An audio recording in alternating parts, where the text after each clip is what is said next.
This is Gene Love, Chairman of the Oklahoma Turnpike Authority. This meeting is being conducted pursuant to the notice provisions in the Oklahoma Open Meeting Act, with all participating authority members attending in person. This meeting is also being live streamed and recorded for remote viewing. The time is 10:30, and I'm calling the January 3rd, 2023 regular meeting of the Oklahoma Turnpike Authority to order. Jenny, please call the roll. Good morning. Mr. John Jones? Here. Ms. Dana Weber? Here.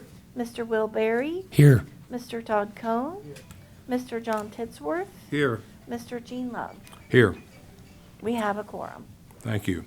First item on the agenda is approval of the minutes for the regular meeting of December the 6th, 2022, and each of you got a copy of that in your agenda. I'd entertain any questions or changes to the minutes. If not, entertain a motion for approval. So moved.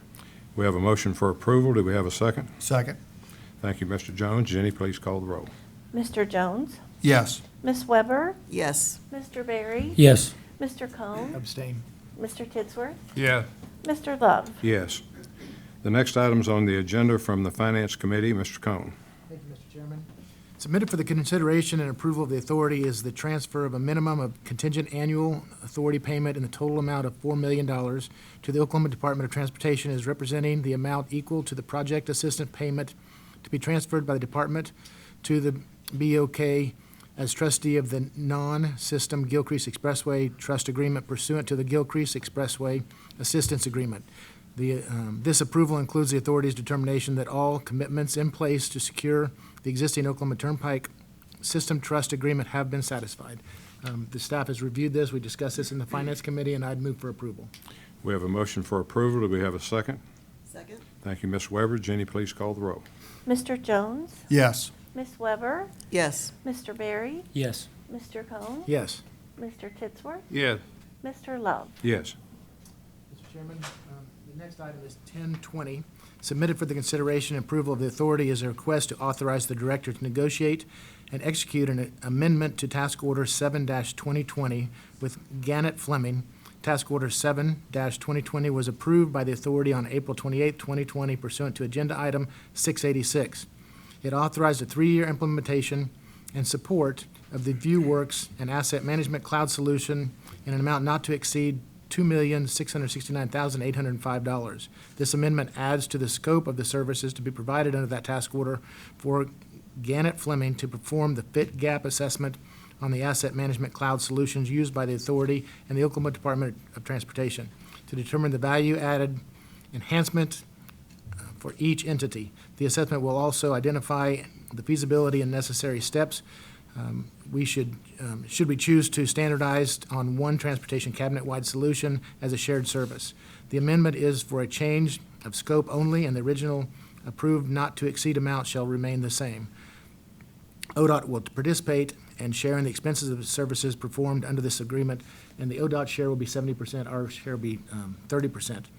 We have reviewed this in the Finance Committee. The staff has recommended approval, and I would move for approval. We have a motion for approval. Do we have a second? Second. Thank you, Mr. Jones. Jenny, please call the roll. Mr. Jones? Yes. Ms. Weber? Yes. Mr. Berry? Yes. Mr. Cohn? Yes.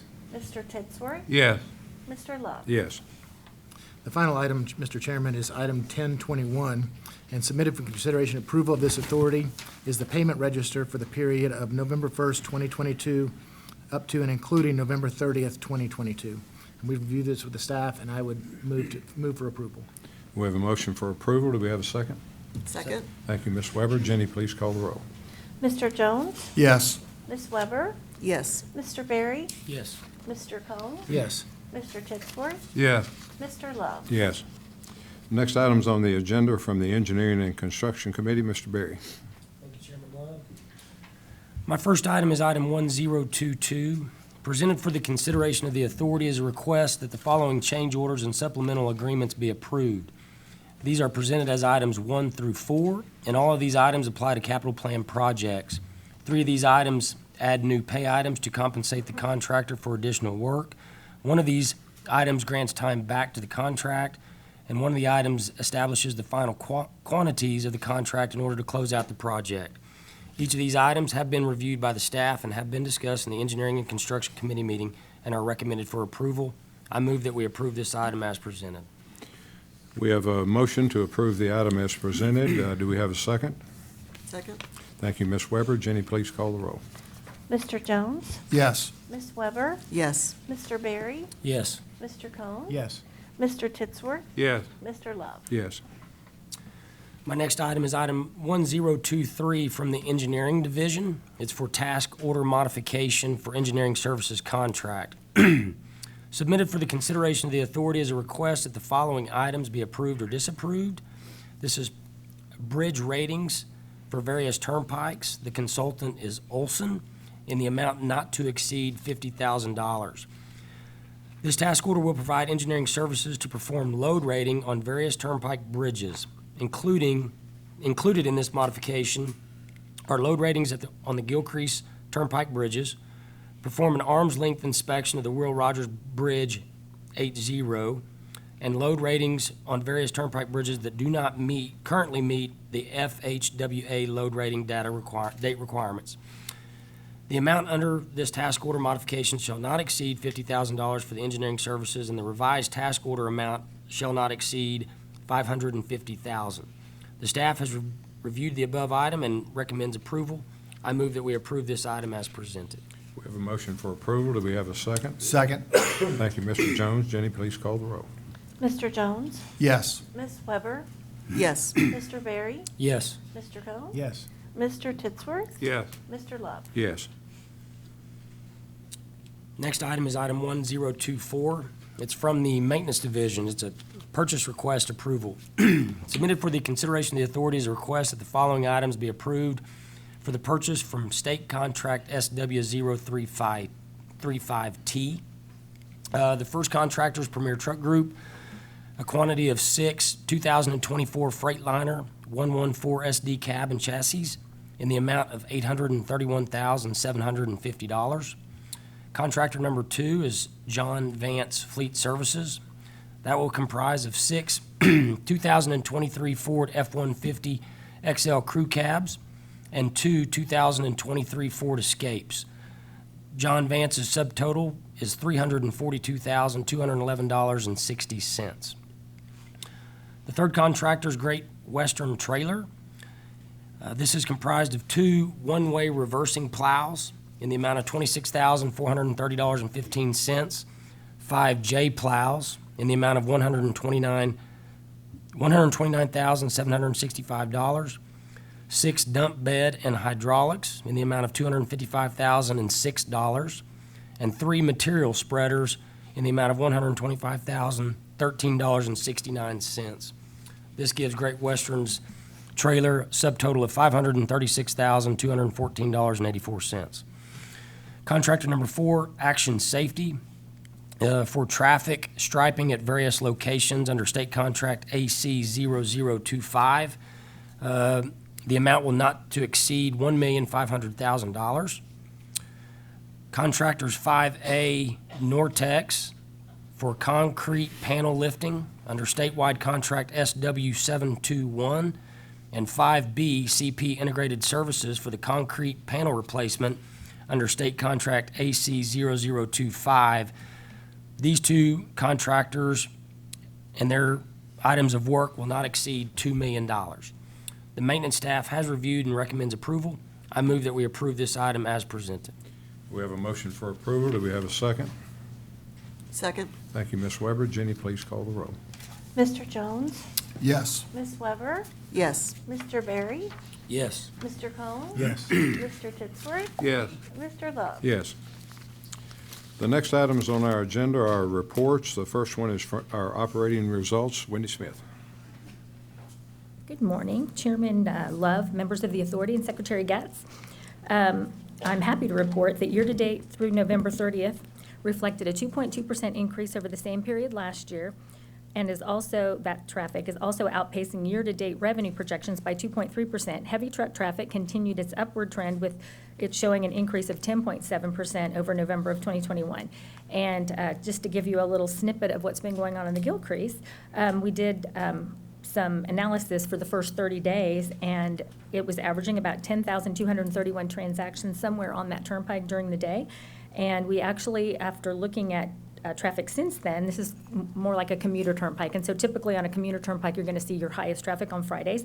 And we actually had a day that was 15,098, and that was Friday, December 16th. So it's continuing to grow, and we're really pleased. I'll take any questions. Okay, that's good news.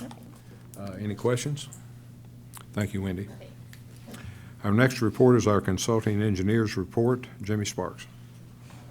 Good morning, Chairman Love, members of the authority, Secretary Gatz. Within our 2023 annual inspection cycle, we will be inspecting bridges on the Bailey, Indian Nation, Gilcrease, JKT, and Will Rogers, and our inspectors will also perform kind of off-year walk-arounds on the rest of the bridges. So with the Gilcrease now opening and adding 27 new bridges, the OTA total is now 867 bridges, and then there are 33 additional ODOT crossings. So there are 900 bridges that our crews maintain in whole or in part. So a lot of bridges there.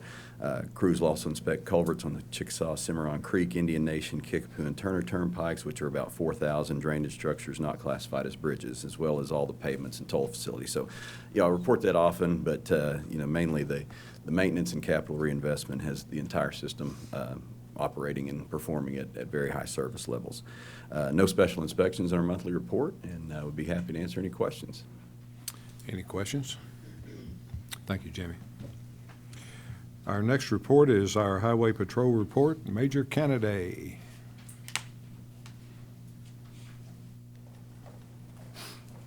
Good morning. Chairman, members of the authority, Secretary Gatz, Director E. Kelly. For the month of November, Turnpike troopers made 4,468 violator contacts and assisted 835 motorists. They also investigated 130 motor vehicle collisions. Troopers worked 1,067 shifts, averaging 179 miles per shift for a total of over 191,000 miles driven.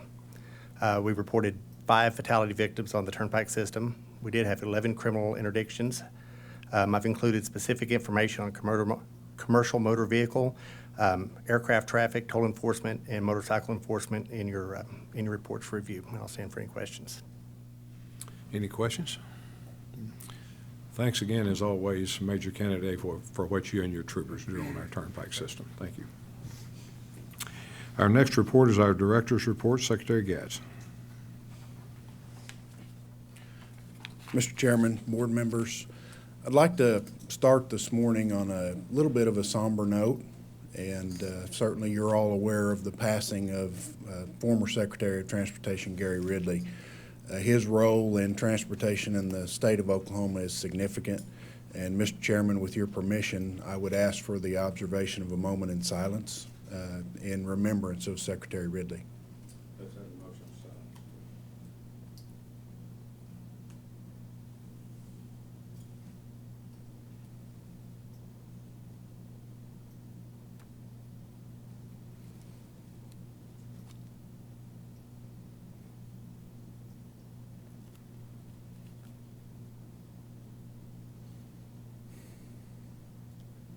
Thank you, Mr. Chairman.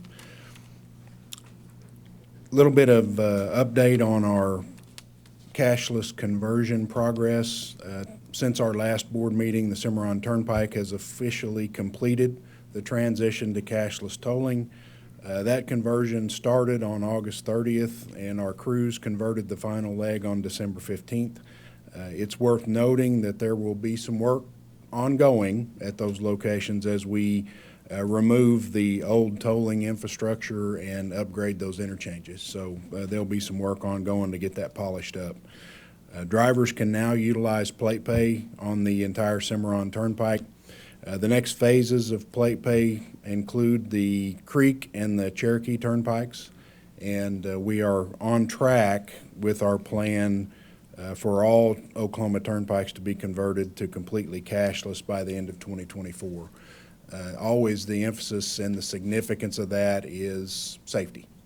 We continue at those cash tolling locations to experience accidents, and again, that's the driving force behind embracing the technologies that we have available to continue to strive to make our network as safe as we possibly can. I want to take a moment to talk about some of the recent winter weather we experienced. Our crews worked tirelessly to treat our mixed bag of weather conditions. We saw a little bit of a unique event with a flash freeze along with snow and ice statewide. The number of crashes along our turnpike remind us of the importance of driver safety and taking weather events like this very seriously. Again, when you have an event that includes liquid precipitation in the form of rain, followed by some extreme temperature change, we have flash over freezing, which is something we experienced especially on the Turner and on the north side of Oklahoma City on the interstate system. Highway Patrol will tell you that the large number of crashes that they worked were single vehicle, higher speed crashes. When winter weather hits, we really need the drivers to slow down, certainly buckle up, and give extra space on the roads while they're traveling. This is not going to be our last weather event this year. If you believe in the Farmer's Almanac, it predicts that we should have a snowy January and February. And as always, our team will be prepared to do what we can to try to keep the traveling public safe out on the Turnpike network. We continue to be on alert and fully prepared for whatever the rest of the winter may hold. Along with that, our safety campaign right now is related to distracted driving. We're going to join our partners at the Department of Public Safety and the Oklahoma Highway Patrol and certainly the Department of Transportation in reminding motorists this month to always put away distractions when behind the wheel and to focus on the roadway. Distracted driving is one of the top causes of fatalities on our highways. Cell phones are one of the main culprits of distracted driving, which is why Oklahoma is one of 48 states that have a texting while driving ban. Other distractions include eating, talking with passengers, adjusting the radio, or even manipulating the controls in your car. As we start the new year, we ask for motorists to continue to partner with us on safety initiatives and do everything they can to arrive safely at their destinations by putting away distractions and always buckle up when you're traveling. Mr. Chairman, that's all I have this morning. I would be happy to answer any questions the board may have of me. Thank you, Mr. Secretary. Any questions or comments? Thank you very much. The next item on the agenda is a proposed executive session. Mr. Cohn. Mr. Chairman, with your permission, in accordance with Title 25, Section 307B4 of the Oklahoma statutes, I move that this regular public meeting of the Oklahoma Turnpike Authority adjourn and reconvene an executive session for the purpose of confidential communications between the authority and its attorneys regarding Pike-Off OTA versus OTA in Cleveland County Case Number CV 2022-1692 and Hirschfield versus OTA Cleveland County Case Number CV-22-1905. It's a pre-Ketom demand of plaintiffs in the Hirschfield versus OTA and in the matter of the application of the OTA for validation of bonds, Supreme Court Case Number 120619. Okay. We have a motion for executive session. Do we have a second? Second. Jenny, please call the roll. Mr. Jones? Yes. Ms. Weber? Yes. Mr. Berry? Yes. Mr. Cohn? Yes. Mr. Titsworth? Yes. Mr. Love? Yes. I show the time is 10:48. Mr. Chairman, with your permission, I'd like to invite the following people to join us in Okay. executive session. Tim Gatz, Joey Kelly, David McMurray, Wendy Smith, Jordan Perdue, Julie Porter, Darian Butler, Todd Gore, Philip Whaley, Jared Davidson, Eric Lair, Jenny Johnson, and Charity Anderson. Okay, those are invited to the executive session. We are adjourned.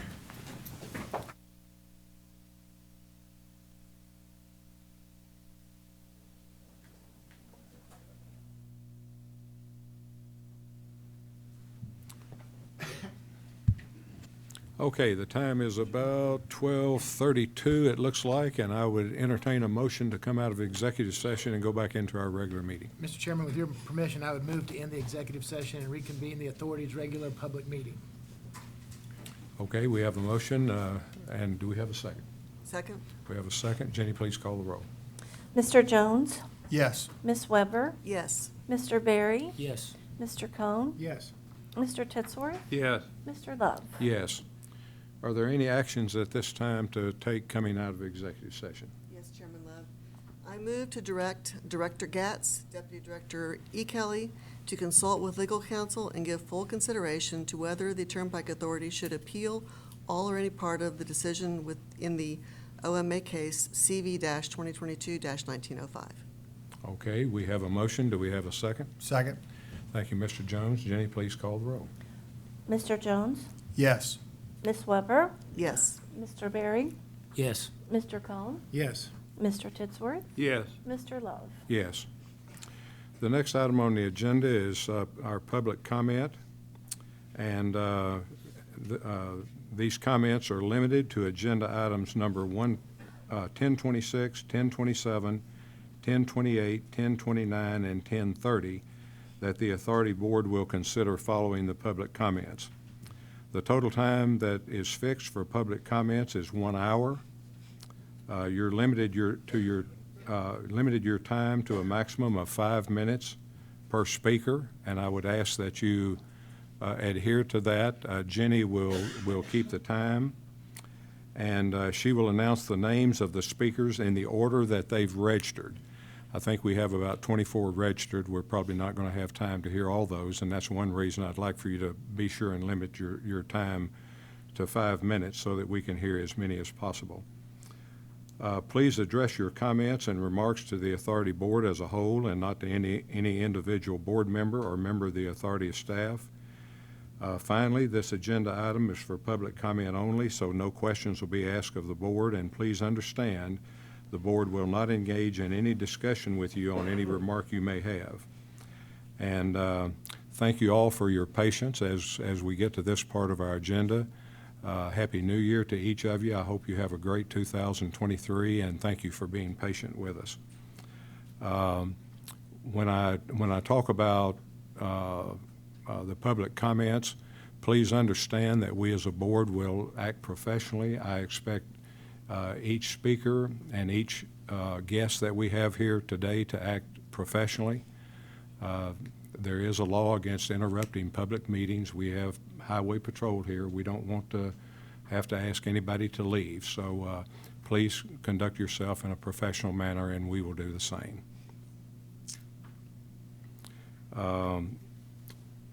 Jenny, would you call the first speaker? Yes. The first person on the list is Dave Moore.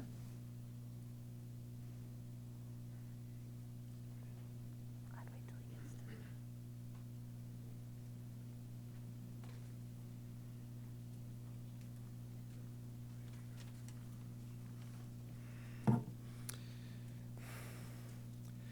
Imagine that you and your family are sitting around your living room one evening and strangers break in and announce they're going to rob you.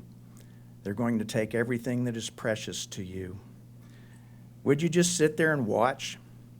Would you be respectful and courteous and even offer to help them haul away your property? I submit to you that you would not. If you're like most people, you might get a little upset. You might say, "Stop. You can't do that. You stop now." Depending on how you judge the robber's defensive capabilities, you might even try to fight them.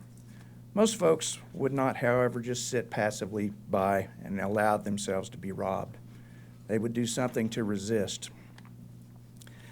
I believe it's important for you, the OTA board, to realize that how you are perceived out here in the real world. You know right up front that most regular folks in Oklahoma hate toll roads, right? I mean, you have to know that. This is not news. But when it comes to the proposed toll roads you seek to build in Cleveland County, it's worse. It's much worse. It seems, though, that the board and the lieutenants and the captains that you send out to actually do the toll road dirty work, the Gatzes, the Kellys, the Strebs, it seems you've all trained yourselves to wall off your hearts and true feelings to the point that you're incapable of having true empathy and compassion for the people you hurt. Any advertising executive will tell you that perception is everything, and in this situation, the perception is not good. In fact, how you and the OTA are perceived as very, very bad, not just by the people whose homes are directly threatened, but by all Oklahomans who have given even a cursory look at how things are really playing out. The deep hurt, the grief, the fear, the extreme sorrow, the pain and resentment felt by your potential toll road victims is stunning. It is real, and it is deserved, because you have allowed yourselves and your employees to be perceived as bullies who simply do not care what happens to those not in their inner circle. Because of the perception that you have promulgated, you are in the middle of the biggest public relations disaster of your careers. Those are the facts. Is it really what you want? Is this what you were going for? A public relations nightmare? The only question left is, are you going to try to salvage whatever might be left of any credibility you may have had before? I was there in 1999 when Neil McCaleb, who was the head of ODOT, the head of OTA, and the Oklahoma Secretary of Transportation, issued a press release addressing routes almost identical to those that confront us today, the same routes. Secretary McCaleb stated, "The people of Central Oklahoma have spoken, and we have listened," as he announced indefinite discontinuation of those routes. Secretary McCaleb declared those routes dead. And if you want to put a stop to the biggest public relations catastrophe of your careers, you will do the same. I urge you to stand up to the phony con artist pseudo-developers trying to run this state and declare those proposed toll roads dead. God help us. And I got to go. Thank you.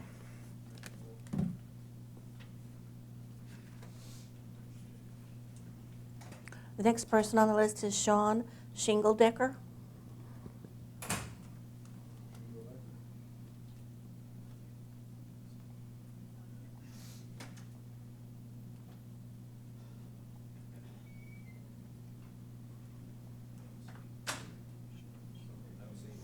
No, okay. We'll go on to the next name is Stan Ward.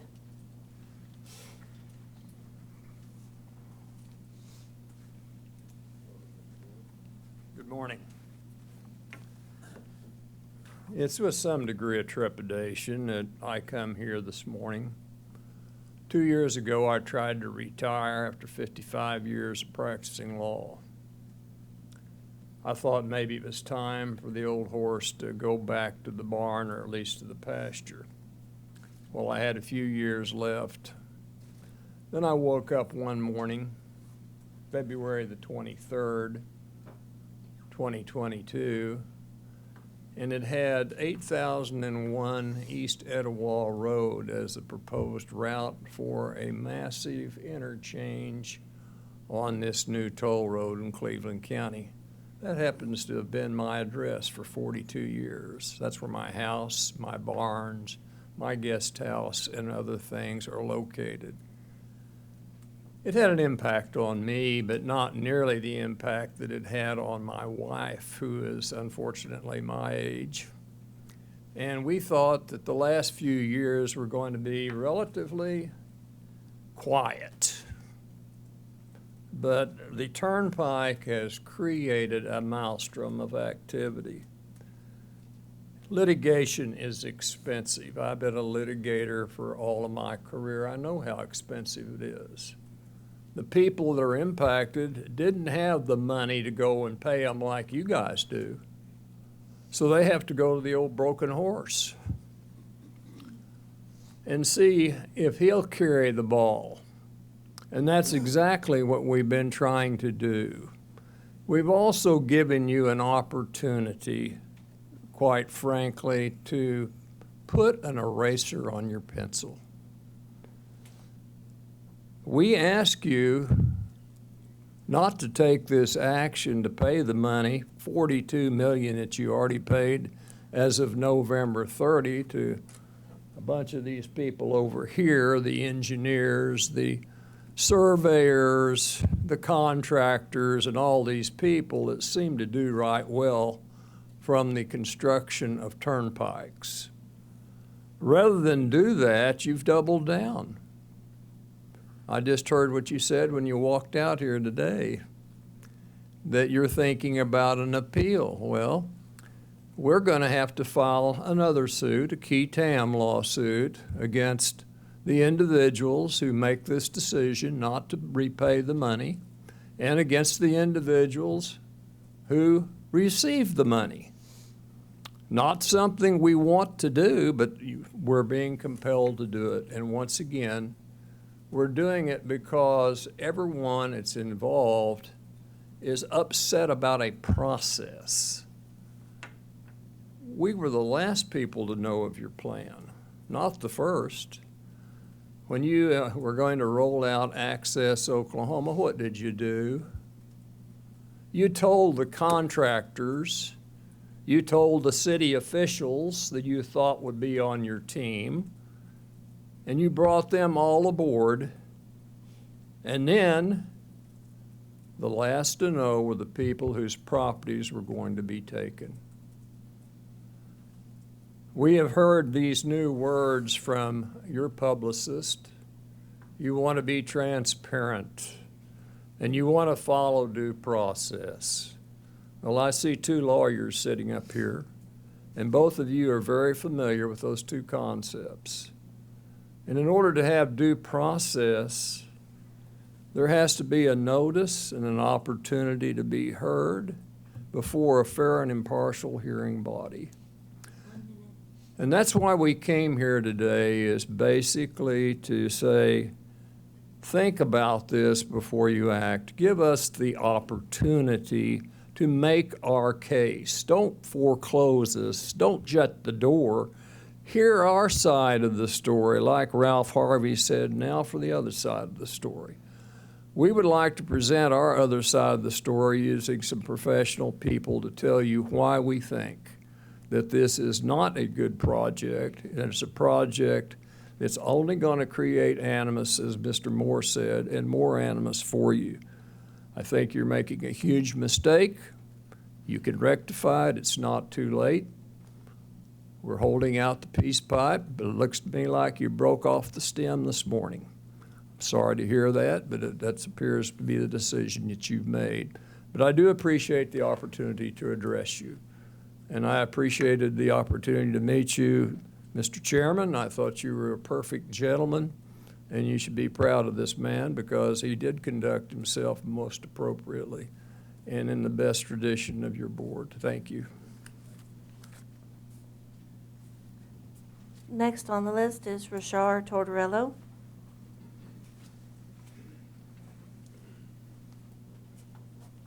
Thank you, Mr. Chairman.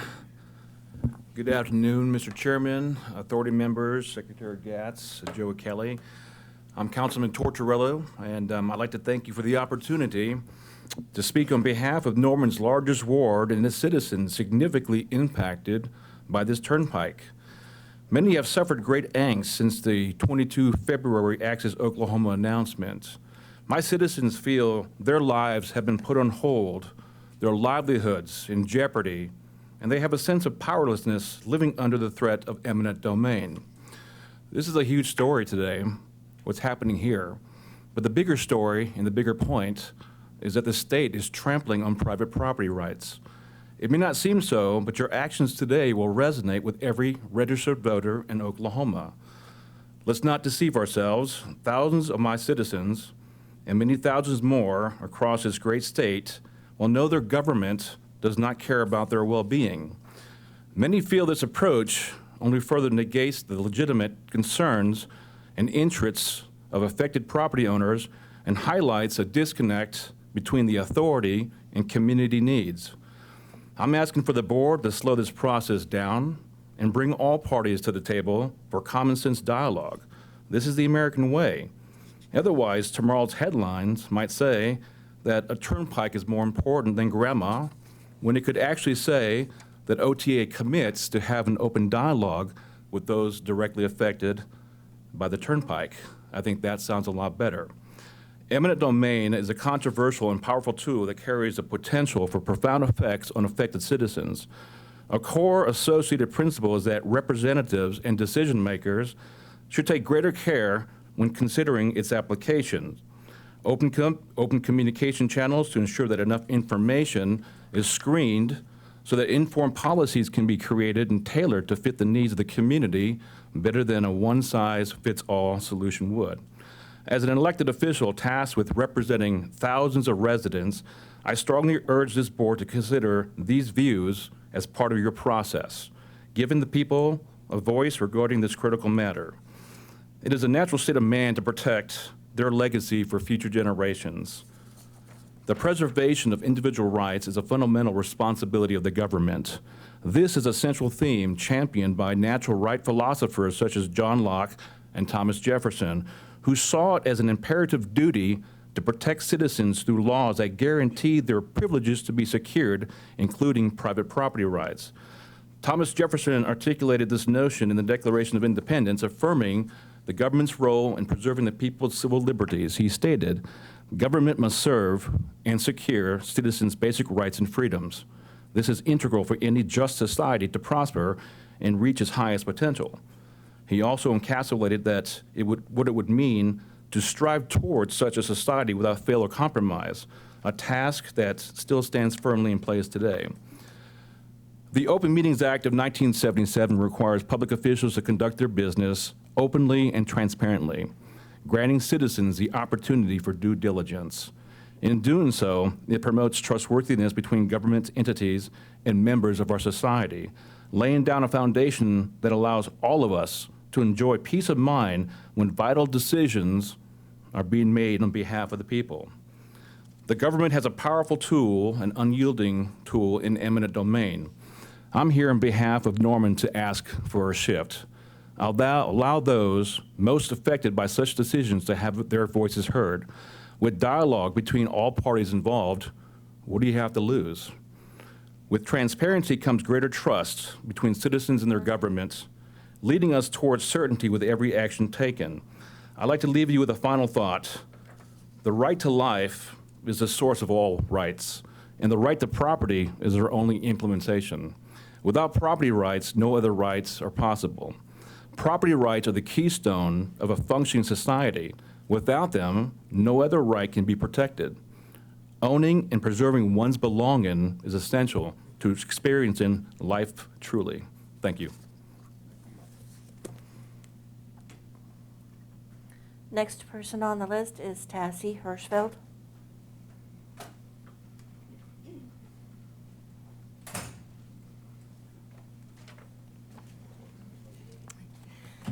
Thank you so much for allowing public comment at your meeting. As some of you may know, I'm the lead plaintiff on the Open Meetings lawsuit, and I was actually sitting in the back of the room during the depositions. You may not have seen me, Mr. Love, as I believe you were in video, but I was off in the corner. And so I'd like to start by thanking you. I know we were not supposed to mention specific individuals, but I would say at least one of you struck me as a person of tremendous integrity and honesty, and that was very meaningful, and I feel hopeful about this process, so thank you for that.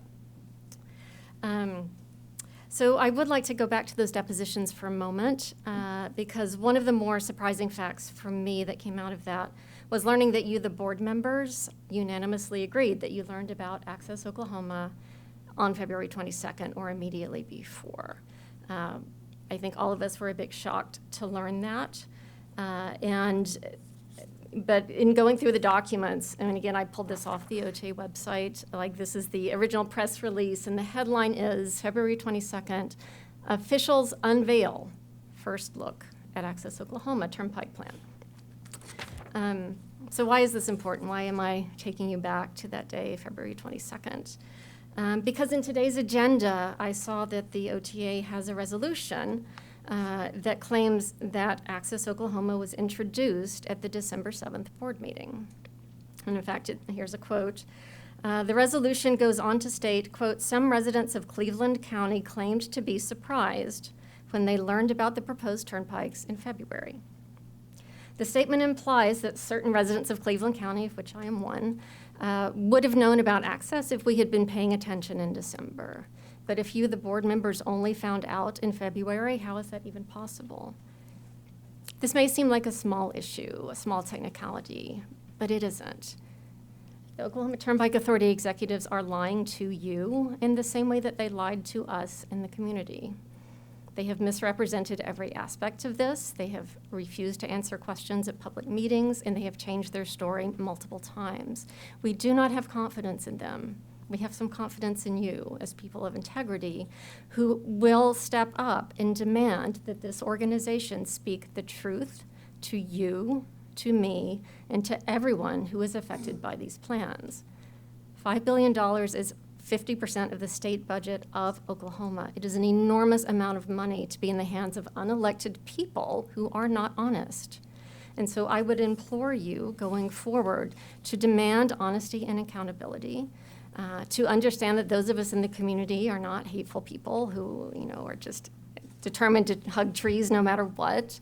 We care about our homes, we care about our property, and we care about our state government. And what we see happening here is not good government. What we have is a group that is not accountable to anyone, that has the power of eminent domain, and feels it is entitled to $5 billion of borrowed money to build turnpikes for which there have been no studies, no environmental studies, no impact studies that will endanger the water supply for 3 cities. So going forward, I would encourage you to put these resolutions, the ratification of these payments aside until at least the state Supreme Court is resolved and we can work through some of these issues together. Thank you. Next on the list, Amy Serrato.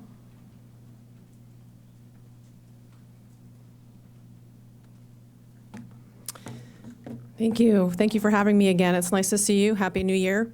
My name is Amy Serrato. I'm a resident of Norman. I'm a professional civil engineer, and I'm also a potential turnpike victim. We've met before, and when I spoke up to you about why the proposed toll routes in Cleveland County made no sense, I thought my engineering and environmental arguments might be persuasive because in my life, facts matter, but now I know better. Now I understand that the proposed turnpikes have nothing to do with traffic engineering. They have nothing to do with relieving imaginary and inflated traffic congestion or overstated safety concerns. Instead, we've come to find out that they have everything to do with money and deceptive development by providing a contrived way for so-called developers to push high-density housing and commercial zoning in East Norman. These turnpikes will never pay for themselves, just like for the past 70 years. The OTA has never paid off a bond.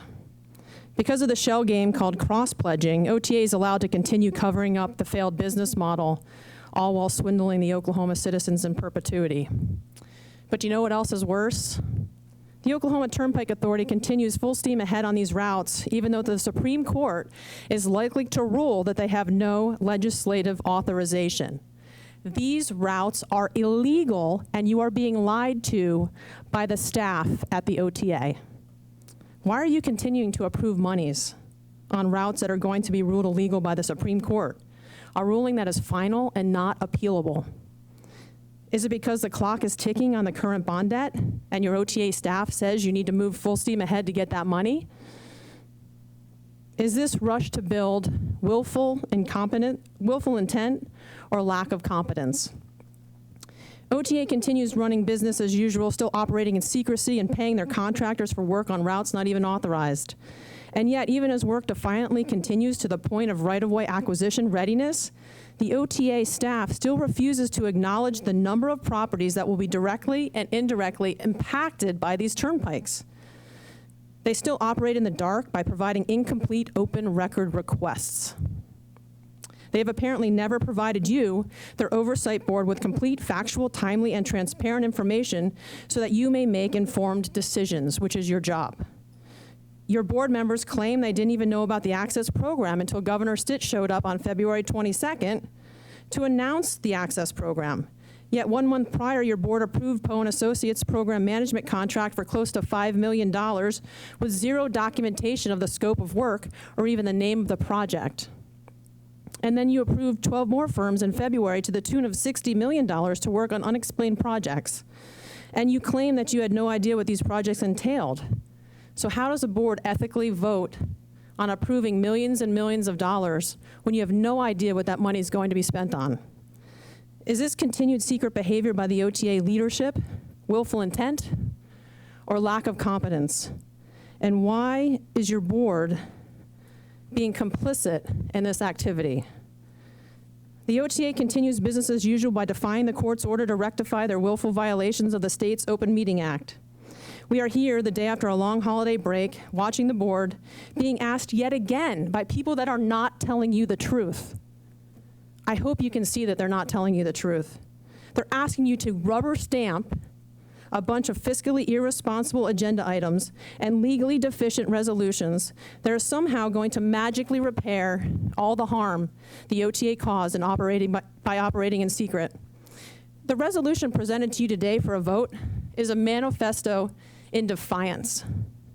The OTA willfully broke the law by violating the Open Meetings Act and is poised to break the law again. Evidently, the OTA believes they are above the law, considering they have been allowed to operate above the law and without reproach for 70 years, as the OTA lawyers so brazenly announced at the Supreme Court hearings on multiple occasions. Is this willful intent or lack of competence? You voted on these agenda items found to be in willful violation of the Open Meetings Act.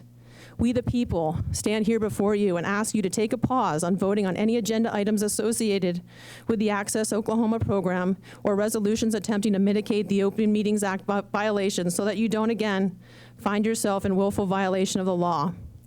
Please do your job for the people of Oklahoma. Thank you. Next on the list is Mark Van Landingham.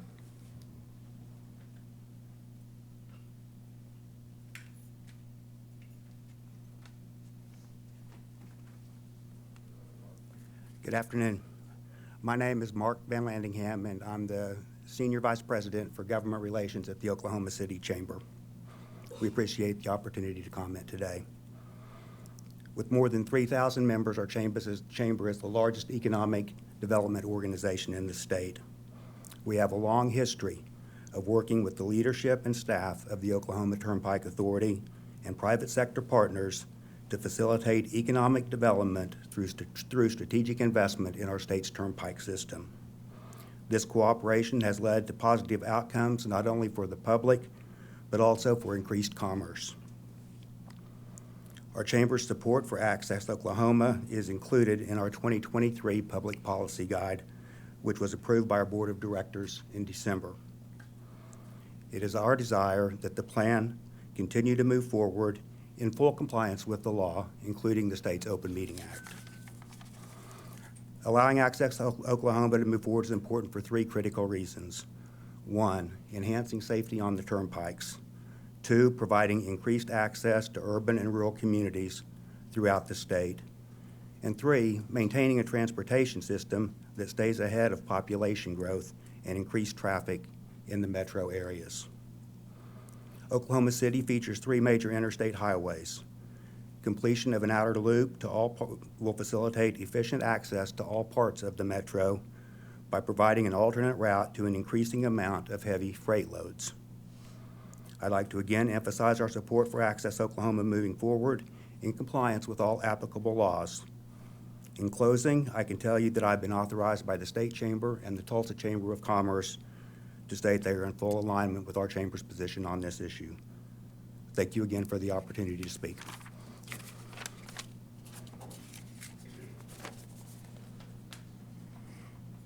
Next on the list, Richard Labarth.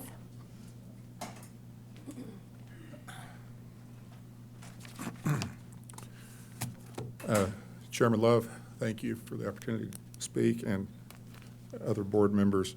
It's fortuitous, perhaps, that I follow Mr. Van Landingham as a representative of the Oklahoma City Chamber. I'd like to point out that within the past week and a half or so, the Oklahoma City Chamber, through Mr. Roy Williams, its head, along with the representative of the State Chamber and the Tulsa Chamber, co-authored a letter to the editor of the Tulsa World. That letter is quite telling.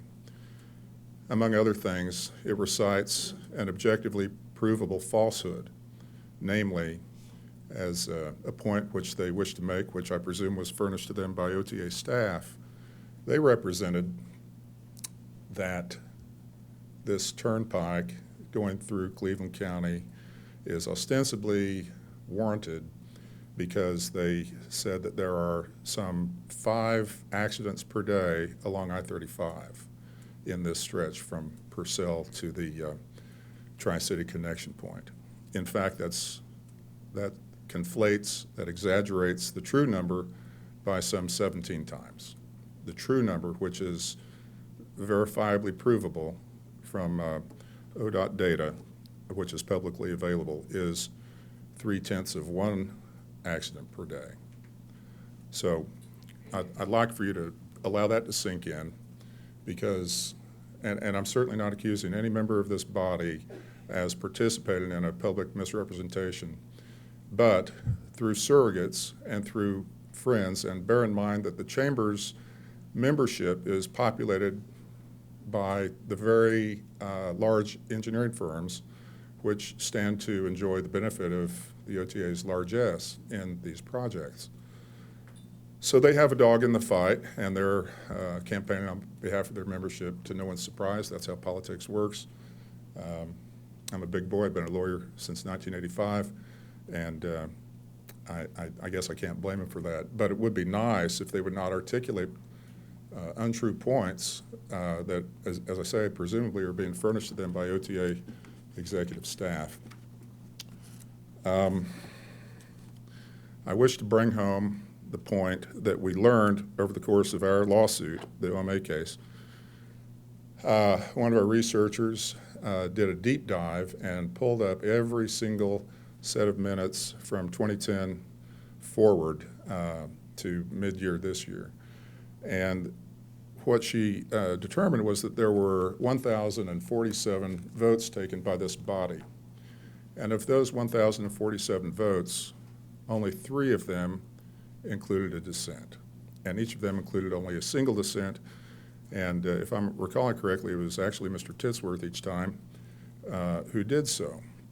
So that, without more, is suggestive that the board is perhaps all too willing to accept whatever is being represented to you all by the OTA executive staff. And that, if true, would be quite unfortunate. This is your chance. This is, we pray fervently that you will not take this action to approve all these payments. Of course, these payments, some almost $42 million have already been made, but nonetheless, it would not be good governance to try to ratify all these payments and provide a patina of legitimacy to them. And in fact, as Amy said just a few moments ago. 1 minute. Thank you. The Supreme Court, this is sort of like the sword of Damocles. It's hanging over there. The Supreme Court hopefully is soon to rule. And if we go not only approving or blessing the $42 million already paid, but start embarking on further $102 million in payments, only to find in a month or 2 months or 3 months that the Supreme Court says, nix, sorry OTA, you lose, that would be a massive hemorrhaging of an incredible amount of money. So I urge you to pause, hit the pause button, and allow for open and honest discourse. Let the OTA make its case, why this is all necessary, and let the opponents make their case. And let's all do it in the light of day. That is my prayer, that is my request, that you all please strongly consider a moratorium and holding off on taking the action that the staff asks for you to take today. Thank you very much, Mr. Love. Next on the list is Alexei Tarasov. Chairman Love, members of the board, Secretary Gatz. My name is Alexei Tarasov, along with my co-counsel Richard Labard and Stan Ward. I'm one of the lawyers in the open meeting lawsuit. And on December the 28th of last year, Oklahoma District Judge Timothy Olson entered a final judgment in that case, stating in part as follows: the actions taken by the OTA Board approving agenda items 884, 885, 894 in the January 25, 2022 regular board meeting are hereby invalidated. The actions taken by the OTA Board approving agenda items 906, 908, and 909 in the February 28, 2022 regular board meeting are hereby invalidated. The invalidated items of business related to the OTA's board approval of contracts for the Access Oklahoma program. The court's judgment made it clear that the contracts awarded in violation of the Open Meeting Act are invalid. Item 894 was a program management contract with Poe and Associates, the so-called project number SP65 at a value of $4.96 million. Item 906, approved by the board, awarded an amount not to exceed $5 million to each of the 12 different engineering firms labeled Professional Design Services Contracts for Access Bond Program Engineering Division. Then item 908 provided for the approval of right-of-way management contracts and capital program to Poe and Associates for right-of-way management services, various turnpikes in a sum not to exceed $2 million.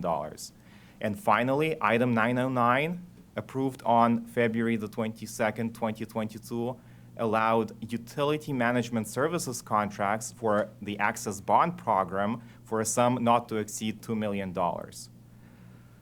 The applicable statute, 25 Oklahoma Statute Section 313, and the cases that construe it, makes clear that all actions taken in willful violation of the Open Meeting Act are invalid, and such actions are tainted ab initio from the very start. Now, within only 2 days of the court's judgment on December the 30th, the OTA releases its agenda for today's meeting, and the agenda clearly evinces a design on the part of OTA to ratify the payments made pursuant to the contracts that the court has just declared to be invalid and void. If the vote on item 1026, which is the item that asks for ratification of the payments, if that vote results in the actual ratification of the payments, then I submit to you that our clients, plaintiffs in the case, will suffer harm in that the court's judgment that they just obtained would be effectively vitiated. Instead of compelling the engineering firms and the right-of-way contractors to disgorge millions of dollars of public funds that they've received pursuant to invalidated contracts, the OTA's proposed action not only eschews any obligation to pursue the recoupment of millions of dollars already paid out, but also it seeks to give away tens of millions of additional dollars that belong to the state for work that was commissioned in violation of the state's Sunshine Law. 1 minute. The purpose of the OMA is to promote an informed citizenry. Our plaintiffs, our clients, as Oklahoma residents, have a vested interest in being informed as to the actions that the Oklahoma government undertakes and the payments it makes for services that are rendered to the state. Ratifying the payments made for the work to OTA's contractors as part of item 1026 would injure our clients and the Oklahoma public in 2 ways. First, it would render meaningless the court's judgment that we have just secured. And second, it would wholly defeat our clients and the Oklahoma public's statutorily protected interest in being informed as to the business transacted by the state government, and particularly the OTA.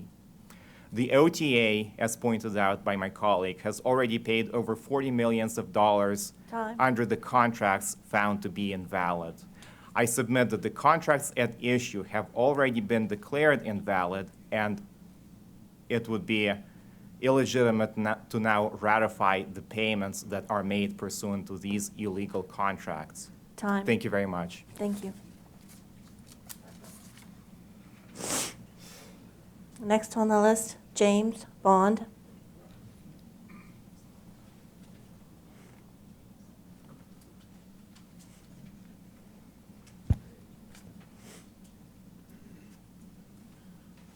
The people I want to thank are you people right back here.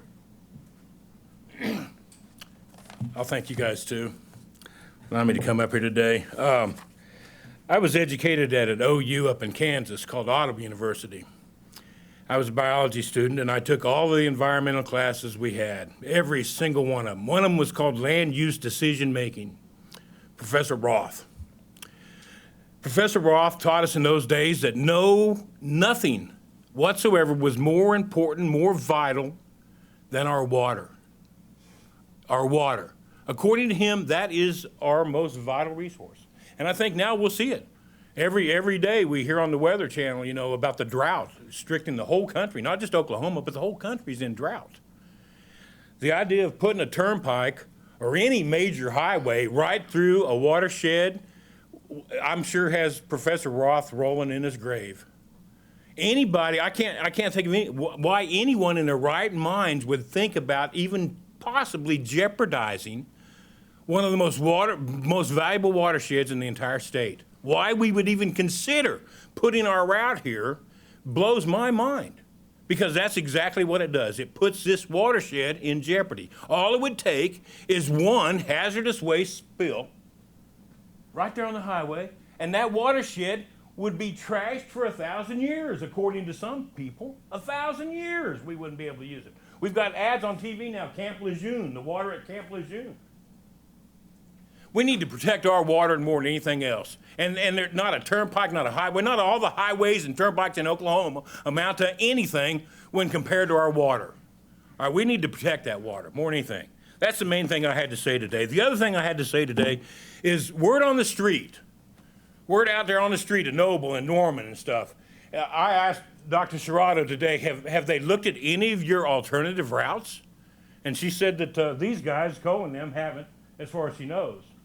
I wouldn't give any engineering firm any money that didn't know what transportation as a service phenomenon was. All right, and I asked all their engineers over and over again last year about, hey, what about the transportation as a service phenomenon? It's sweeping the world, even according to the NPR. It's sweeping the world.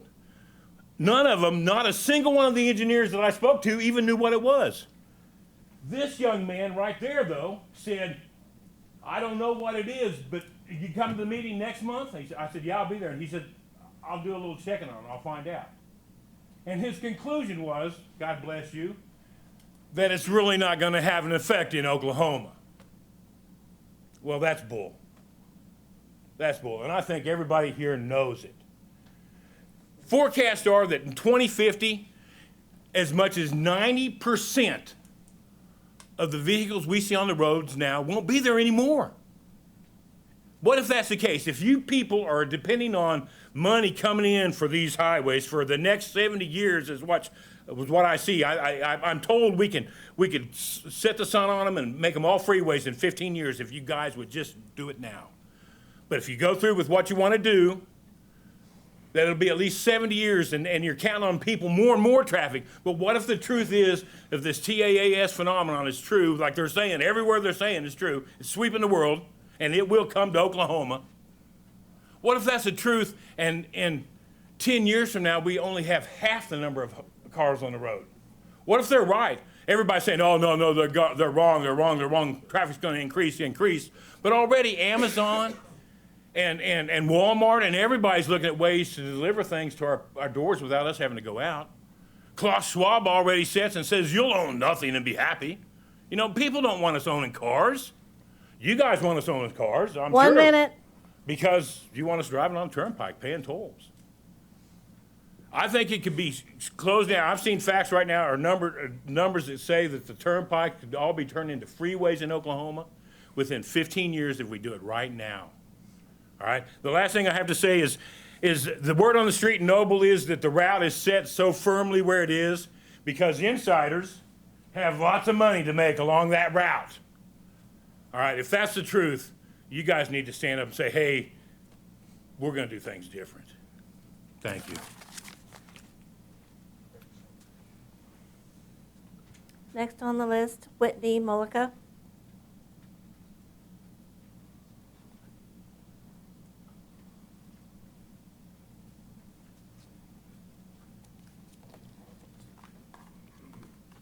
Thank you for letting me speak today.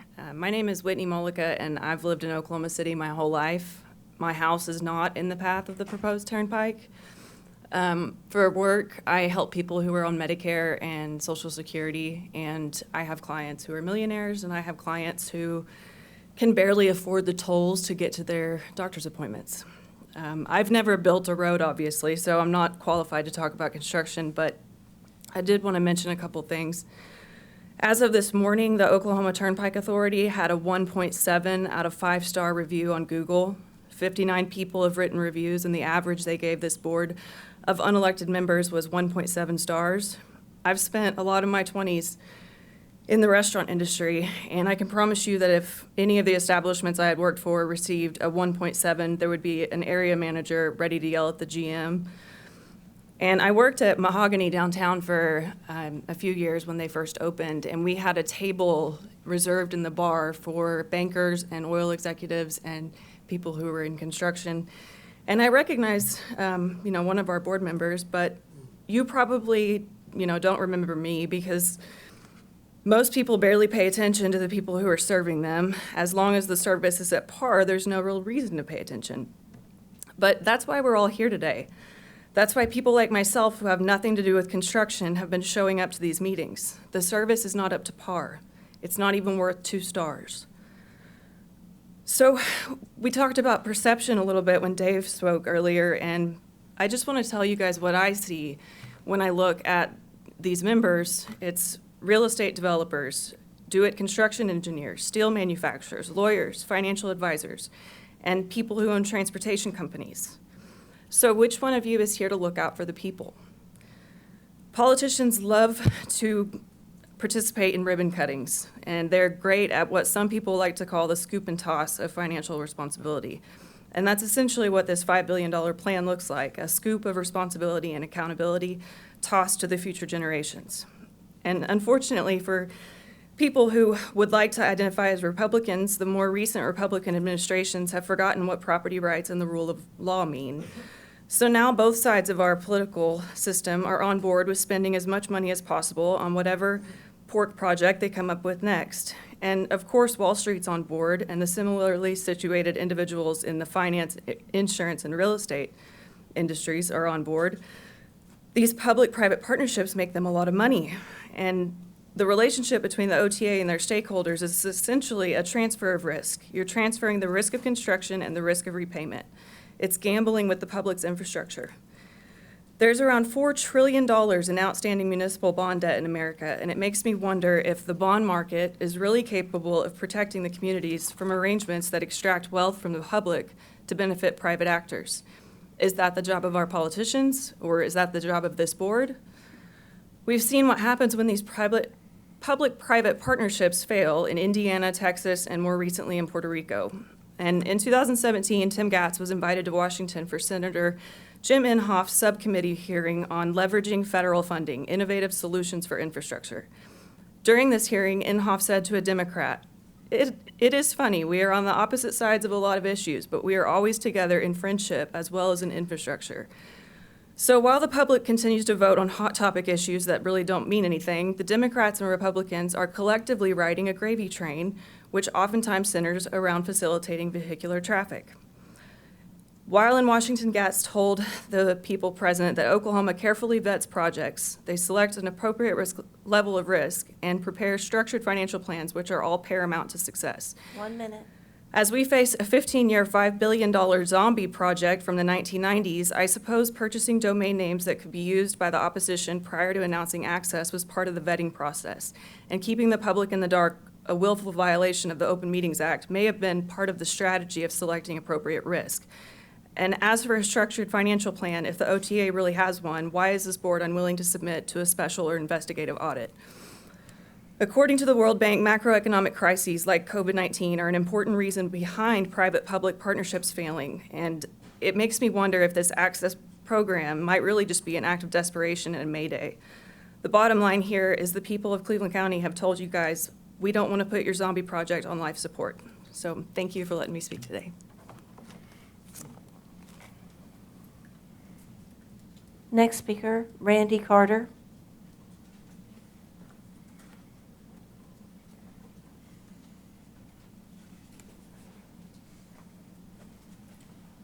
All right. Good afternoon. It is afternoon, isn't it? Did we miss lunch? Hey, good afternoon. Thank you for the opportunity to be here. I've got a couple of topics I'd like to talk about real quickly. You all remember March 29th, the board meeting that was held that day, and Dr. Amy Serrato got up and spoke quite eloquently about the impending projects. And after that, after her presentation and remarks at the end, Secretary Tim Gatz got up and spoke. And I'd just like to read to you from the transcript that we took of that video of that meeting. Secretary Gatz's word, I almost promoted you there. Secretary Gatz said, and these are his words, "First and foremost, I want to thank Dr. Serrato for coming and visiting with the board today. She brings information to us that we have to consider, and again, our engineering team. I hope that we can use Dr. Serrato as a resource and can you continue to keep the lines of communication with her. Because again, I think she brings expertise to the table and we need to pay attention to, and so I have a commitment to do that and continue those conversations." Well, I can produce for you a log from Amy Serrato's phone records that shows the number of times that she called the headquarters to set up an appointment to come in and visit with Secretary Gatz or anybody else on the Turnpike Authority to talk about these issues that they had a commitment to do. They stood before you and told you that they had a commitment to visit with her, to see her, to talk to her about these projects. Yet she never got a response. She never got a call back. She never got a meeting. Is that how the authority that comes to you with projects does their business? They make a commitment to you and yet can't follow through on it. Now, was that willful intent or was that lack of competence? We don't know. Either one of those spectrums doesn't bode well for an organization that comes to you, the board that is supposed to oversee this Turnpike Authority, asking you for billions and billions of dollars to produce these projects that, well, and let's talk about that. We've discovered, and we've done a lot of research, we've had a lot of people that have done a lot of research, we have discovered that throughout the history of the Turnpike Authority, I believe it's CDM Smith that's been doing it lately, makes projections of the revenues that will come through on the toll projects, on the new Turnpike projects. Well, we've discovered that throughout the history of the Turnpike Authority that those projections are only 63% accurate. Now, when I was in school, a 63 was an F. Now, from those projections, as I understand it, the bonds are rated and sold in order to be paid off from those toll revenues that are going to come through. But you're only going to generate 63% of what's able to pay those off. So there's not money there. It's a flawed operations model, and yet you continue to do it over and over and over again. As I understand it, we've seen the numbers from the Kickapoo, the most recent project. Those projections are drastically, geometrically less than what those projections were that you used to approve the issuance of bonds to pay off those turnpikes. That makes no operational sense. Financially, that's... Actually, one of the state representatives I talked to mentioned the word Ponzi scheme. I don't know the exact definition of a Ponzi scheme, but it appears to me that this is being kicked down the road for generations to come. Now, I want to make a point, too, about that number of 63%. In one of the interim studies, I believe it was Representative Sterling. 1 minute. Oh, 1 minute. Ooh, I better talk quick. I won't go to that. We know 63% is an accurate number. Like we said earlier, you guys have rubber stamped everything that they bring for you, from what I've seen, and that just doesn't make sense. You guys have already been adjudicated as willfully in violation of the Open Meetings Act based on information that the staff of the Turnpike Authority has brought to you. Now, if I was sitting in one of your seats, and actually I have some similar experience. I've served as Assistant Chief Commissioner of the Oklahoma Insurance Department, and occasionally I would go for the commissioner and sit in one of those seats on various boards. And I would be concerned. There's the possibility of a criminal prosecution based on willful violation of the Open Meetings Act. I don't mean that as a threat, but if I was sitting in one of those seats, I'd be wishing I had brown pants on. Time. Thank you.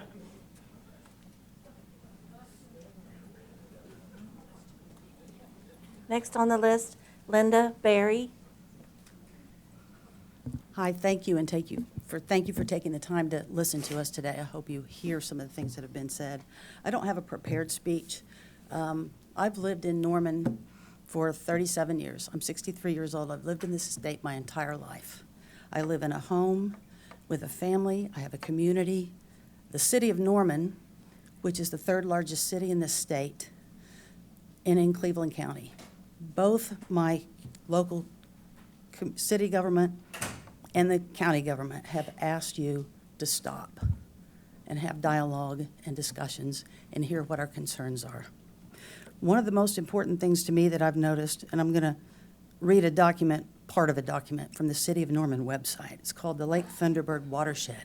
If you haven't taken time to look at what laws and things have been passed in our community to protect that watershed, I urge you to do that, please, before you make any decisions. What is a watershed? Before we dive into the Lake Thunderbird watershed, let's discuss what a watershed actually is. A watershed is an area of land that catches and drains water into a creek, stream, or lake. Everyone lives, works, and plays in the watershed.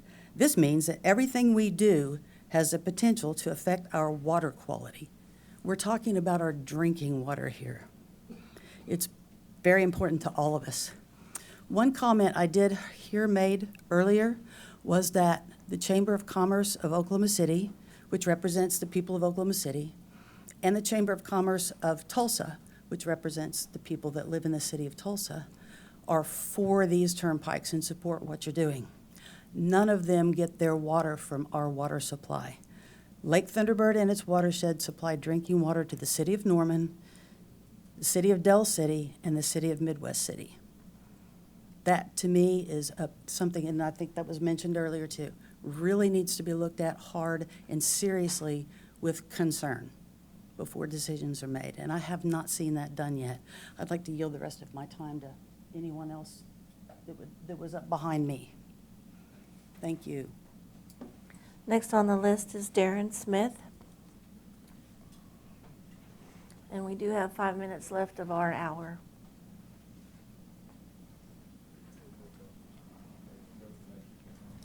Darren Smith is who? Oh, he's not here. Excuse me. Douglas Keith Bellis.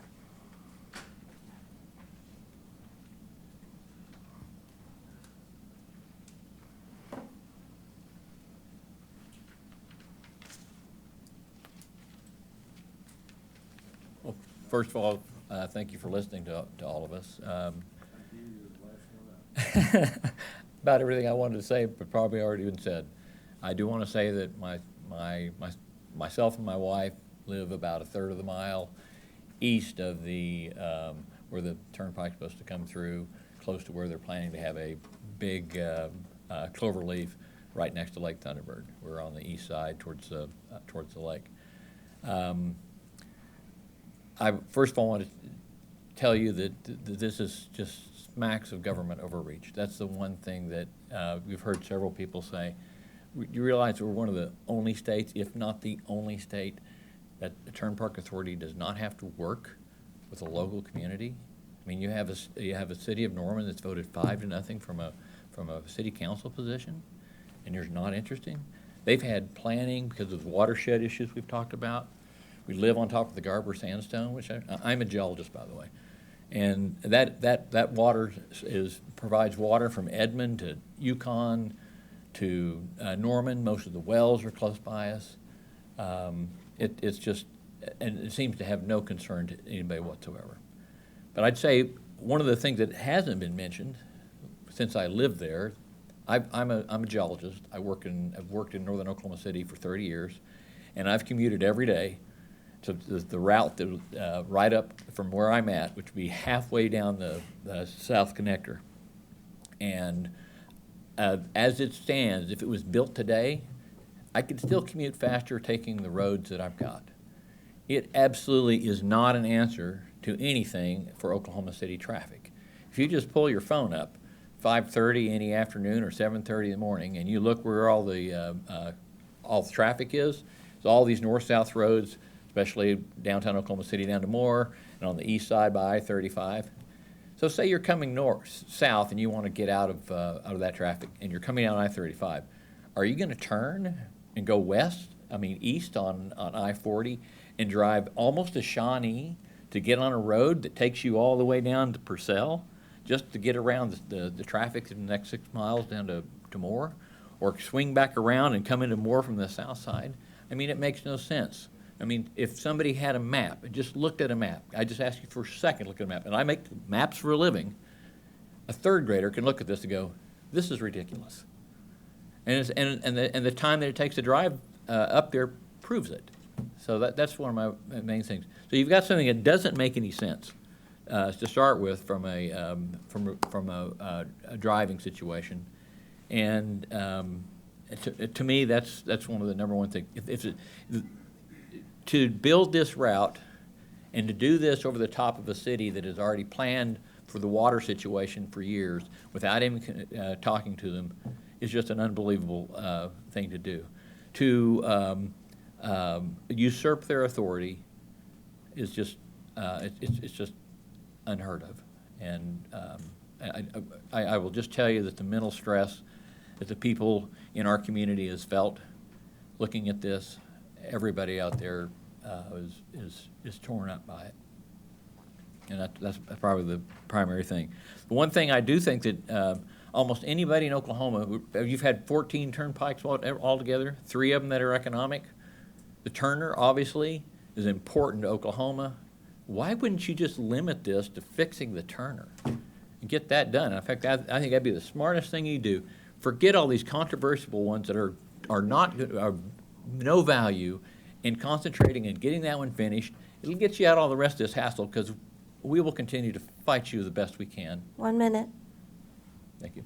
And it would make sense, and I think all of Oklahoma could get behind fixing the Turner and laying off these spurious turnpikes that have proved to be uneconomic everywhere else except for that.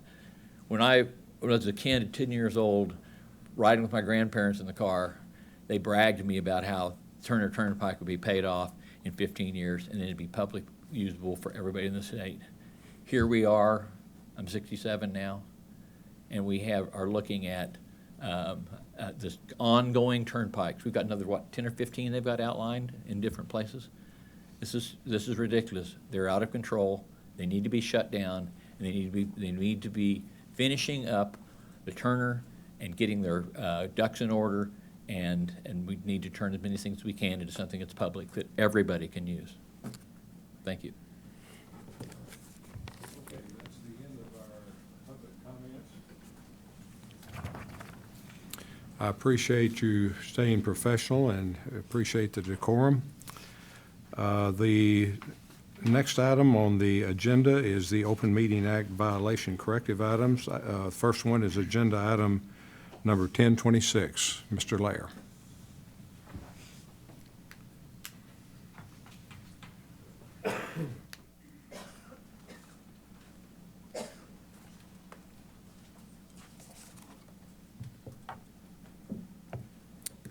Chairman Love, authority members, Secretary Gatz, Deputy Director Kelly. The Oklahoma Turnpike Authority is an instrumentality of the state of Oklahoma created by the legislature to perform an essential function of the state of Oklahoma. That is the construction, operation, and maintenance of turnpike projects. The OTA is a public body defined under the Oklahoma Open Meeting Act, and it must comply with its provisions. On December 1, 2022, in the Hirschfeld et al. V. OTA, Cleveland County, case number CV 2022-1905, District Court Judge Timothy Olson entered his minute order decision finding certain Open Meeting Act violations in connection with the authority's January 25, 2022 meeting and its February 22, 2022 regular meeting agendas. Judge Olson's minute decision was memorialized into a final and appealable journal entry of judgment filed of record on December 28th. This judgment invalidated board action to approve certain contracts to advance the authority's long-range Turnpike Expansion and Improvement Plan, first presented to you at a public meeting, the authority's public meeting on December 7, 2021. The long-range plan, expansion plan is now known as Access Oklahoma. That plan's name was unveiled to you along with details at the authority's February 22nd, 2022 meeting. It's important to note that the judgment invalidated board approval of agenda items. The judgment did not invalidate contracts, nor was invalidation of contracts relief sought in the OMA violation lawsuit. Although we may disagree with Judge Olson's decision, as a public body that is obligated to comply with the Open Meeting Act, it is now incumbent on the OTA to correct the violations found by the court and as soon as possible. Today is as soon as possible, and the next 5 agenda items are presented for your consideration, and they are designed to correct the violations found by the court. Correction of Open Meeting Act violations must occur through a revote by the board with new agenda items presented with proper public notice in conformity with the Oklahoma Open Meeting Act. Chairman Love, agenda item 1026. Notwithstanding the fact that OTA may exercise its appellate rights and appeal the judgment, for the OTA to move forward, it is important for the OTA to publicly acknowledge the judgment and confirm its commitment to compliance with the Oklahoma Open Meeting Act. The resolution presented as part of agenda item 1026 does that through the following. Number 1, it confirms the board's acknowledgement that OTA is subject to compliance with the Open Meeting Act. Number 2, it confirms the authority's commitment to compliance with the Open Meeting Act. Number 3, it acknowledges the judgment finding OMA violations by Judge Olson. Number 4, it ratifies payments to contractors for services actually rendered in good faith, and for which the OTA has received the benefit of those services through December 8th, 2022, which is the day that the Turnpike Authority issued its pause order for work performed on those contracts, until we, the staff at OTA, could bring corrective action items to you for your consideration. Number 5, the resolution adopts and ratifies and confirms the board's previous action at the authority's June 9, 2021 special meeting in determination of and commitment to undertake the Access Oklahoma program. And with that, I would like to note that it's important that Access Oklahoma is more than just the new alignment routes in Cleveland County that are subject of the controversy and the legal challenges and the protest. The program, the Access Oklahoma program, includes safety enhancements, infrastructure improvements to, and new interchanges for greater access to communities throughout the Turnpike network. Chairman Love, authority members, therefore I submit to your approval or disapproval agenda item 1026, a board resolution as I have generally described and which is included in your packet. I submit that to you for your approval or disapproval, and I'm happy to answer any questions you may have. Any questions from any of the board members? If not, I would entertain a motion. So moved. We have a motion for approval, Yes. and do we have a second? Second. Thank you, Mr. Jones. Jenny, please call the roll. Mr. Jones? Yes. Ms. Weber? Yes. Mr. Berry? Yes. Mr. Cohn? Yes. Mr. Titsworth? Yes. Mr. Love? Yes. Agenda item numbers 1027 through 1030. As background for these next 4 agenda items, The judgment invalidated board action to approve agenda item number 894, a program management services contract for the long-range plan from the January 25, 2022 OTA regular meeting. In addition, the judgment also invalidated board action to approve agenda item number 906, 12 on-demand professional design engineering services contracts, agenda item 908, a right-of-way management contract, and agenda item number 909, a utility relocation management contract, all from the February 22nd, 2022 regular meeting. In the findings of facts and conclusions of law set forth in Judge Olson's December 1, 2022 minute order decision, Judge Olson concluded these items of business, although related to the Access Oklahoma Turnpike Plan, made no specific reference to the proposed routes or the name Access Oklahoma or the paragraphs in OTA's Enabling Act that contain the legislative authority for the proposed routes as required, according to Judge Olson, as required by the Open Meeting Act.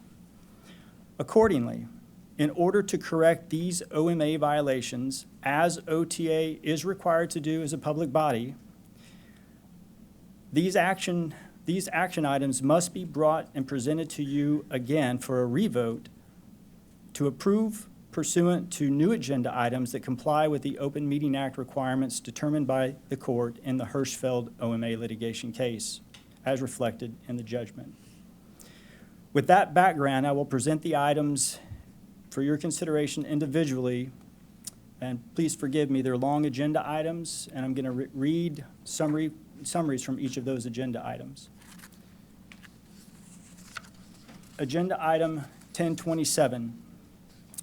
This is a program management contract for the Long Range Turnpike Improvement and Expansion Program known as Access Oklahoma and described is in Exhibit A attached to the agenda item. Agenda A describes the corridor routes for the Access Oklahoma program. It defines those projects as currently reflected on the OTA's Access Oklahoma website, which is continually updated from time to time. It includes a portion of the following turnpikes and turnpike improvement projects. The Turner Turnpike consists of widening of the remaining 68-mile segment of 4-lane Turner Turnpike between I-35 and Bristow to 6 lanes and adding lighting, plus additional interchange access points. The Will Rogers Turnpike consists of widening the approximately 12-mile 4-lane segment of the Will Rogers Turnpike between US 412 in Tulsa and State Highway 20 to 6 lanes, plus an interchange improvement at State Highway 28. The Kilpatrick Turnpike consists of widening the remaining approximately 15-mile segment of 4-lane Kilpatrick Turnpike between I-40 and I-35 in Oklahoma City. The Gilcrease Expressway, which consists of building a new approximately 5-mile roadway connecting the north terminus of the new Gilcrease west at Edison to the existing LL Tisdale Parkway in Tulsa. The South Extension Turnpike, which consists of approximately 19 miles of new construction on a new alignment extending from the east-west connector south to I-35 near Purcell. The Outer Loop East-West Connector, which consists of approximately 28 miles of new construction on a new alignment from the I-44 in the Tri-City area, which is Newcastle, Blanchard, and Tuttle, at State Highway 37, crossing the South Canadian River east to I-35, then continuing along Indian Hills Road, and then northeast to I-40 connecting to the new Kickapoo Turnpike, the existing Kickapoo Turnpike.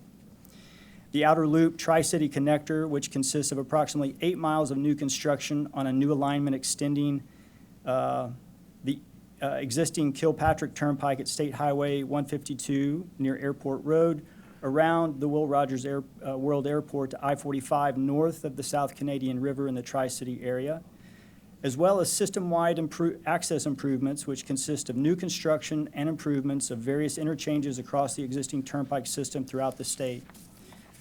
That's a description of the Access Oklahoma program. It's included in Exhibit A attached to Agenda Item 1027, as well as 1028, 1029, and 1030.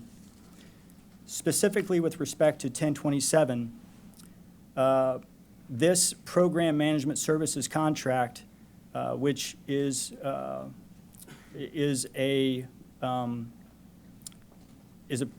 program management services contract, as I'm about to describe. Submitted for the consideration of the authority is a request that the following item be approved or disapproved. A summary of the item is as follows.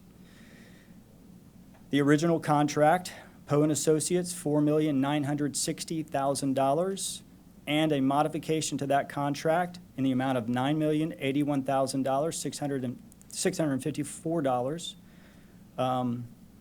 Following the board's approval of agenda item 894 on January 25, 2022, the authority executed a program management services contract with Poe and Associates for the authority's long-range turnpike improvement and expansion program. The amount of that contract was $4,960,000. A long-range plan was first announced to this authority board at the authority's December 7, 2021 regular meeting. Authority board action to approve agenda item 894 was invalidated by the court in the Hirschfeld et al. Cleveland County case CV 2022-1905. This item reflects staff's continued recommendation to the authority for the selection of Poe and Associates as the program manager for the long-range turnpike improvement and expansion program, which is named and now known as Advancing and Connecting Communities and Economies Safely Statewide, or the Access Oklahoma program, and which includes all turnpike improvements and expansion projects described and currently reflected and updated from time to time at the AccessOklahoma.com website. Access Oklahoma includes improvements to the existing turnpike network and generally described as providing new interchange access throughout the turnpike system, widening existing facilities, as well as new turnpike project alignments pursuant to legislative authorization set forth in 69 OS Section 1705E20 and 1705E28, and that are identified in the Access Oklahoma program and described therein as the Outer Loop Tri-City Connector Turnpike, Outer Loop East-West Connector Turnpike, and South Extension Turnpike. As I mentioned, all of those components of the Access Oklahoma are identified in the exhibit to the agenda item. The purpose of this contract is for Poe and Associates to serve as an extension of OTA staff in providing program management services for the $5 billion, 15-year Access Oklahoma long-range turnpike improvement and expansion program. The program management services include providing corridor management of all aspects of the project delivery in each Access Oklahoma described corridor, as well as additional access points on existing turnpikes.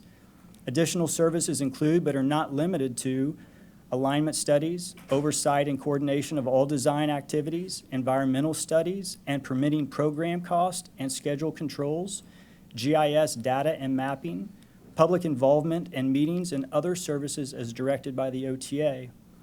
The contract, including contract modification, is for program management services anticipated through calendar year 2023, and this contract is expected to be renewed annually over the life of the Access Oklahoma program. The contract is an hourly not-to-exceed contract. This contract, as proposed modified, is for an amount not to exceed $14,041,654. As you can see, this agenda item contains the details Judge Olson found to be lacking from the item previously considered by the board. I'm happy to address any questions you may have, but I submit this to you for your approval or disapproval. Any questions from the board? I would entertain a motion. I move for approval. We have a motion for approval. Do we have a second? Second. Thank you, Ms. Weber. Jenny, please call the roll. Mr. Jones? Yes. Ms. Weber? Yes. Mr. Berry? Yes. Mr. Cohn? Yes. Mr. Titzworth? Yes. Mr. Love? Yes. Mr. Love, the next item 1028. I'm not going to read from Exhibit A. Again, Exhibit A is identical as to what I just read to you of the projects that are included in the Access Oklahoma program. Item 1028 is submitted for the consideration of the authority is a request that the following item be approved, disapproved. A summary of the item is as follows. Following the board's approval of Agenda Item 906 on February 22, 2022, the authority executed professional design services contracts with the following referenced consultants: Benham, CEC, Cowan, CPNY, EST, Garver, MacArthur, MKEC, Olson, Poe & Associates, TAG, and Team for design of the turnpike projects identified in the authority's long-range turnpike improvement and expansion program. The amount of the respective design contracts was $5 million each. The long-range program plan was first announced to this authority board at the authority's December 7, 2021 regular meeting. Authority board action to approve Agenda Item 906 was invalidated by the court in the Hirschfeld et al. OMA violation case CV, Cleveland County case CV 2022-1905. This item reflects staff's continued recommendation to the authority for the selection of the 12 identified firms to provide design engineering services for the long-range Turnpike and Improvement Expansion Program, which is now known as Access Oklahoma. Access Oklahoma includes improvements to the existing turnpike network, as I have previously described in the last agenda item. Again, those projects, the Access Oklahoma projects, are included in Exhibit A of the item. In addition, this board, on July 26, 2022, pursuant to Agenda Item 973, the authority approved supplemental amounts for these design contracts. Those are identified in the agenda item. That agenda item was not challenged as part of the OMA litigation. These firms will be used on an as-needed basis in support of design efforts for the Access Oklahoma program. The aggregate amount, not to exceed amount, for these 12 contracts, as supplemented by the board's July 26, 2022 action to approve Agenda Item 973, equals $132,746,966 and will be a task order driven for the on-call design services. A detailed scope of work for each project will be defined in a task order issued by the authority. Work will include survey, geotechnical investigation, and preliminary engineering design work required to confirm alignments, construction cost estimates, and right-of-way boundaries. Engineering staff and the consulting engineer have reviewed the above item and recommend approval, including ratification of the board's previous approval of Agenda Item 973. Again, as I stated with the last agenda item, this agenda item includes the details Judge Olson found to be lacking from the previous agenda item considered by the board at the February 22nd, 2022 meeting. I submit this to the authority for consideration for the item to be approved or disapproved. I'm happy to answer any questions. Okay, any questions from anyone? I would entertain a motion. I move to approve. We have a motion for approval. Do we have a second? Second. Thank you, Mr. Berry. Jenny, please call the roll. Mr. Jones? Yes. Ms. Weber? Yes. Mr. Berry? Yes. Mr. Combs? Yes. Mr. Titsworth? Yes. Mr. Love? Yes. Mr. Love, the next item is 1029. It's from the Right-of-Way and Utility Division. It's a right-of-way management contract for the Long-Range Turnpike Improvement and Expansion Program, known as Access Oklahoma, and again, as described in the Exhibit A to the agenda item. Submitted for the consideration of the authority is a request that the following item be approved or disapproved. A summary of the item is as follows. Following the board's approval of Agenda Item 908 on February 22, 2022, the authority executed a right-of-way management services contract with Poe & Associates for the authority's long-range Turnpike Improvement and Expansion Program and for the authority's capital program. The amount of the contract was $2 million. The long-range program, again, was first announced to this board at its December 7, 2021 meeting. Authority Board action to approve this agenda item, 908, was invalidated by the OMA decision out of the Cleveland County case CV 2022-1905. This item reflects staff's continued recommendation to the Authority Board for the selection of Poe & Associates for the award of the right-of-way management services contract for the Authority's capital program and the Authority's long-range turnpike improvement and expansion program, Access Oklahoma. Again, the description of Access Oklahoma program projects are in Exhibit A, which are attached to the agenda item. The purpose of this contract is for Poe & Associates to provide right-of-way management services that include, but are not limited to, oversight, management, coordination, condemnation activities, and other services directed by the OTA. This agenda item to approve the contract, including contract modification number 1, is for a right-of-way management services through calendar year 2023, and the contract is expected to be renewed annually over the life of the Access Oklahoma program. The contract is an hourly not-to-exceed contract. This contract, including the modification, is for an amount not to exceed $3,700,000. Again, this new agenda item includes the details that Judge Olson found to be lacking from the previous item approved by this board that was invalidated by Judge Olson's decision. This item is now submitted for the consideration of the authority for the approval or disapproval of the item.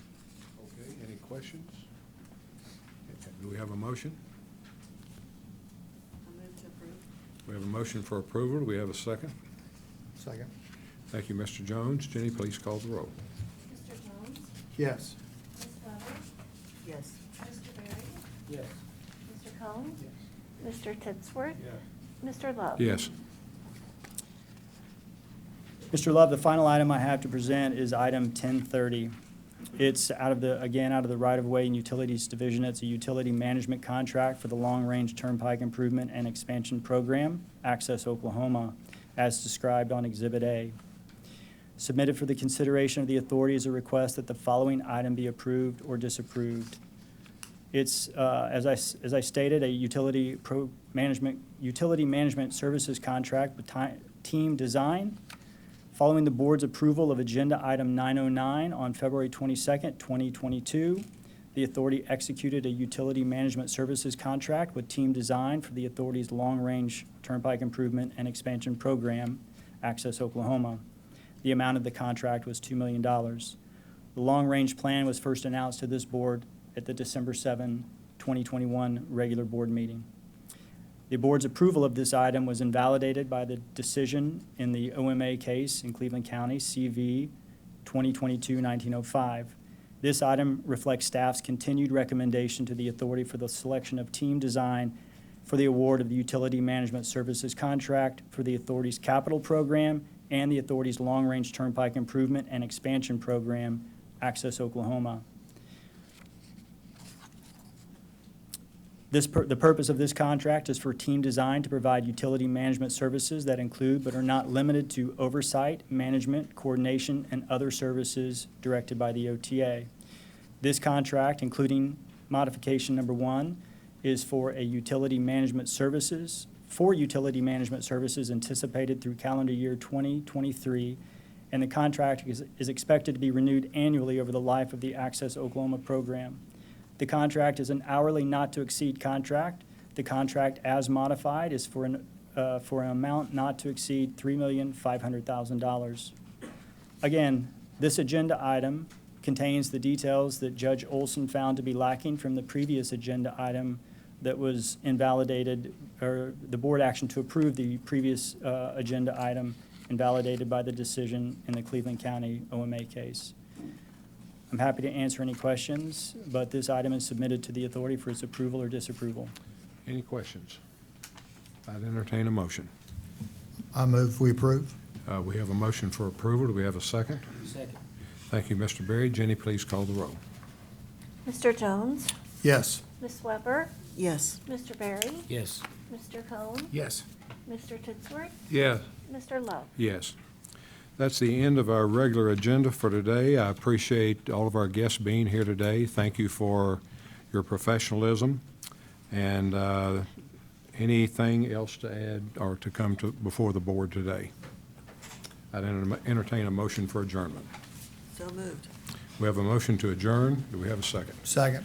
We have a second. Thank you, Mr. Jones. Jenny, please call the roll. Mr. Jones? Yes. Ms. Weber? Yes. Mr. Barry? Yes. Mr. Cohn? Yes. Mr. Titsworth? Yes. Mr. Love? Yes, we are now adjourned to our next scheduled meeting, Wednesday, February the 1st, 2023 at 10:30. Thank you for your attendance and Happy New Year.